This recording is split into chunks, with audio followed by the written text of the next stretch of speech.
Hi, praise the lord, హల్లెలూయా. దేవునికి స్తోత్రం కలుగును గాక. ఆది కాండము 3 వచనములు, దేవుని చేవ్రాత చేసిన వచనములు పూర్తి అయిన సందర్భముగా దేవుని కీర్తనతో దేవుని స్తుతించుకుందాం. హల్లెలూయా.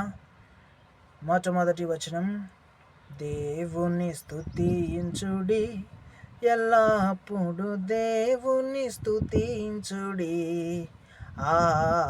దేవుని స్తుతించుడి, ఎల్లప్పుడు దేవుని స్తుతించుడి.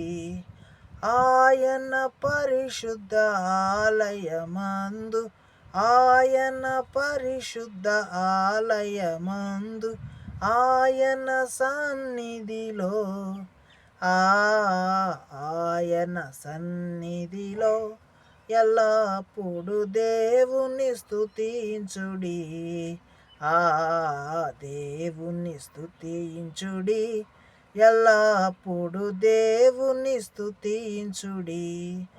ఆయన పరిశుద్ధ ఆలయమందు, ఆయన పరిశుద్ధ ఆలయమందు, ఆయన సన్నిధిలో,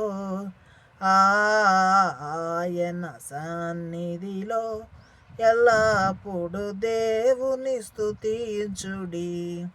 దేవుని స్తుతించుడి, ఎల్లప్పుడు దేవుని స్తుతించుడి. హల్లెలూయా. మీ హృదయానందము చేత, ఈ పల్లవి చేత, ఈ కీర్తన చేత దేవుని స్తుతించాలని, మన నోటి వాక్కు చేత దేవుని ఆనందింప చేయాలని దేవునికి ఎంతగానో ఆశయున్నది. మన హృదయంలో కీర్తనలతోనూ పాటలతోనూ ఆయన్ని ఎప్పుడు ఎల్లప్పుడూ సంతోష గానముల చేత ఆయనని మనం స్తుతించుచూ ఉండగా, మనము కూడా మనలో ఉన్న చీకటి వెలుగుగా మార్చబోతూ ఉంటాము. ఆ చీకటి తొలగిపోయినప్పుడు మనము వెలుగుమయమై ఉంటాము. ఎంతో సుందరముగా మనము ప్రకాశిస్తూ ఉంటాము.